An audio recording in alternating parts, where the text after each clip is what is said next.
we have to do a little bit of review first. And the reason I'm sitting in this weird position is because we need to have the cats. So here are the lucky cats again. Let's put these where they can be seen. That's a good spot. Okay, so we used these cats before to introduce the concept of in phase versus out of phase.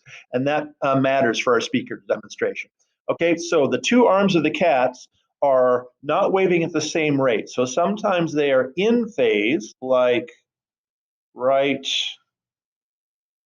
Come on, do it, cats.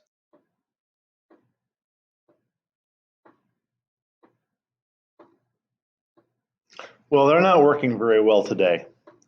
This guy's battery is dying so much that it's just not useful. So let's go to a video instead. All right, let's see what we got here. Let's try this one. So this is the same two cats at home on a better day. And they are going out of phase right now. So the arms are not waving together. So they were out of phase. And now because they're going slightly different speeds, now they're coming back into phase again. And now the arms are waving in phase. And if we wait a little bit longer, then they'll start going out of phase again. Now, why this matters to us is because when we have waves that are out of phase like this, they tend to cancel each other because it means that we have a crest of one wave lined up with a trough of another. They're out of phase. When one is forward, the other is back.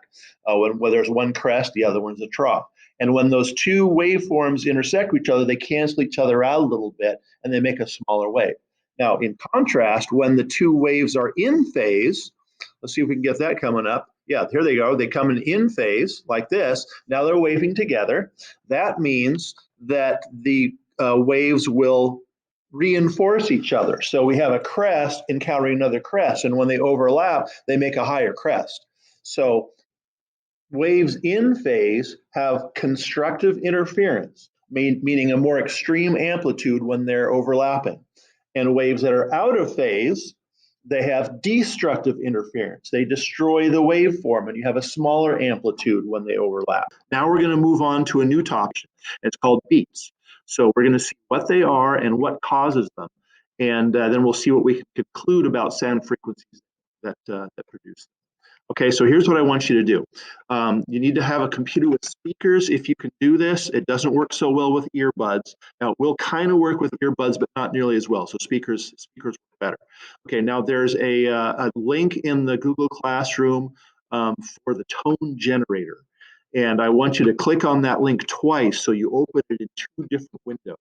Okay, so it's the same app in two different windows.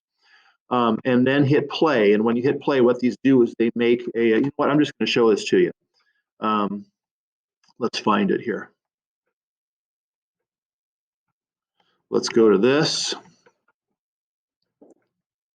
You can find this by doing a search for online tone generator. And that'll work, generate pure tones of frequency.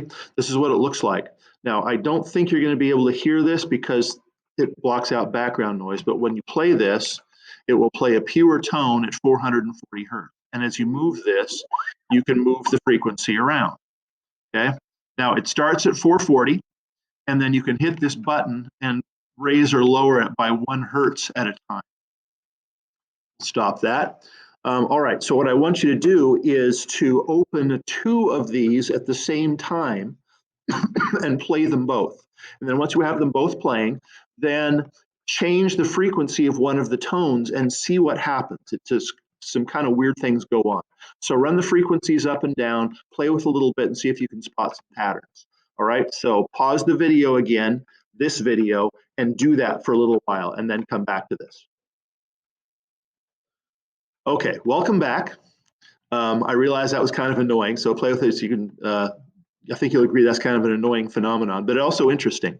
Okay, now what happens? What the wah wah wah wah wah sound that you were hearing, if it worked, is called beats, and it happens because of interference between individual sound waves. So you had 2 speakers in your stereo, and one was playing one tone and the other was playing another tone, and they interfere with each other.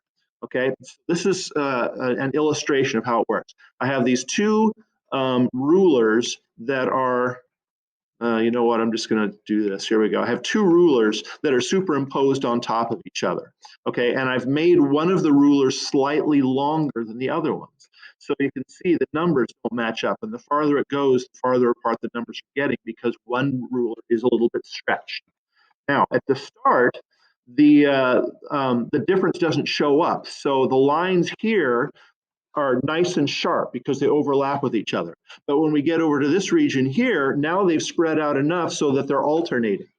And you have a line from one and then a line from the other, a line from one and a line from the other, and so on down. And then when you get over to here, now they're aligned again. And then, so what happens is the two lines are in phase and out of phase, and in phase and out of phase, and in phase and out of phase, and so on as the rulers continue on. Now, if these were sound waves, then we'd have two sound waves that are in phase, which make a louder sound. And then a moment later, they go out of phase because the frequencies aren't perfectly matched up. So for a little while, you get a time when you have a crest lined up with a trough and then a trough lined up with a crest. They're out of phase. So here, it gets quiet because there's destructive interference. And then they come back into phase again, and you have constructive interference, and it's loud, and then destructive and constructive and destructive. So it goes wah, wah, right? Very annoying. Sorry to imitate beats. It's bad enough as it was. Okay, now, one thing you might have noticed is that the beat frequency, in other words, how often it goes wah, wah, wah, wah, wah, wah, depends on the difference between the frequencies. So if you have two that are at 440 hertz, there's no beats. They're in sync, and you can either hear it or you can't because they're either in phase or they're out of phase. But if you want to put one at 440 and one at 441, and you could try this if you want to, then the wah, wah, wah happens once per second because it takes 1 second for the two tones to go in phase and come out of phase again. If you then set one to 442 hertz, then it goes twice per second, wah, wah, wah, wah, wah, wah, wah, wah, wah, and so on. If you go at 450, 440 and 450, 10 hertz difference, then it's going to be a very high frequency. Wah, wah, wah, wah. It sounds like a vibrato. 10 pulses per second, 10 beats per second. All right, last thing here. All that the beats tell you is the difference. So for example, if I played two tones, all right, and one of them was 440 hertz, and then I played a second tone, and you got 2 beats per second, all you know is that the second tone is 2 hertz off. It could be 442 or it could be 438. All you know is the difference. There's no way to tell if the second one is a higher tone or a lower tone unless you have extraordinarily good pitch. And some people can detect that. Some people can detect that. Some of you probably will be able to. Playing the difference between 440 and 438, you'll probably be able to barely be able to tell the difference. So again, try that.